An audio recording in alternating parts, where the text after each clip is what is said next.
पर्दा नहीं जब कई खुदा से বান্দা সে পর্দা করনা কিয়া।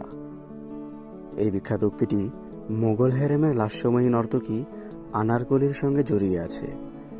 কথিত আছে, আনারকলির সৌন্দর্য ও ব্যক্তিত্ব এমনই ছিল যে সম্রাট জাহাঙ্গীর তার প্রেমে এতটাই আচ্ছন্ন হয়ে পড়েছিলেন যে নিজের পিতা সম্রাট আকবরের বিরুদ্ধে যুদ্ধ ঘোষণা করতে দ্বিধাবোধ করেনি। ইতিহাসের সত্য মিথ্যার বিতর্ক থাকলেও এই গল্প আমাদের সামনে এক গভীর মানবিক সত্য তুলে ধরে, ভালোবাসা, শোক এবং সময়ের নিরাময় শক্তি। মহান আল্লাহ সৃষ্টি জগৎকে কোনো কঠোর পর্দার আড়ালে আবদ্ধ করে রাখেননি, বরং মানুষের শিক্ষা ও উপলব্ধির জন্য প্রকৃতিকে উন্মুক্ত করে দিয়েছেন। পাহাড়, নদী, বৃক্ষ, আকাশ সবই যেন এক জীবন্ত পাঠশালা। এই পাঠশালায় সবচেয়ে বড় যে শিক্ষা তা হলো সৃষ্টি জগৎ শূন্যস্থান সহ্য করে না। এই তালগাছ মারা গেল মানে ভাবি জায়গাটি বুঝি চিরদিনের জন্য ফাঁকা হয়ে গেল, কিন্তু প্রকৃতি তেমনটি মানে না। কিছুদিনের মধ্যেই সেই জায়গায় নতুন প্রাণের অস্তিত্ব দেখা দেয়। হয়তো সেখানে জন্ম নেয় একটি অশ্বত গাছ। গাছ বদলায়, রূপ বদলায়, কিন্তু জীবন থেমে থাকে না। শূন্যতার জায়গায় পূর্ণ হতে প্রকৃতি অদ্ভুত রকম ব্যাকুল হয়ে ওঠে। মানুষের জীবনেও এর ব্যতিক্রম নয়।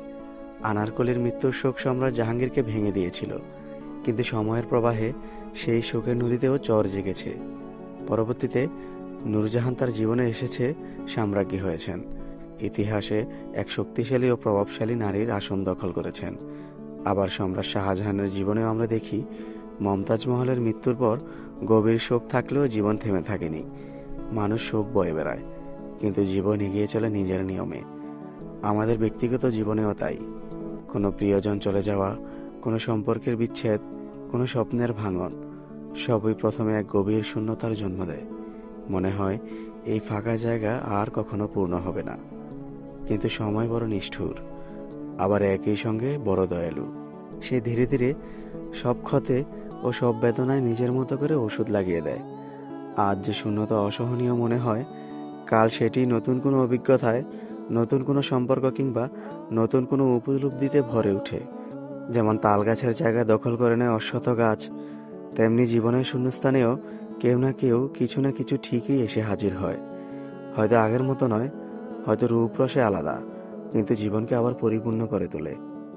এভাবেই স্রষ্টা আমাদের শেখান প্রকৃতির দিকে তাকিয়ে মানুষের জীবনকে বুঝতে। দুঃখ বেদনা স্থায়ী নয়, শোক চিরন্তন নয়। সময়ের সঙ্গে সঙ্গে সব কিছু রূপ বদলায়, ক্ষত শুকায় আর শূন্যতা পূর্ণ হয়। জীবন চলে তার নিজস্ব ছন্দে, আর সেই ছন্দের মধ্যে লুকিয়ে থাকে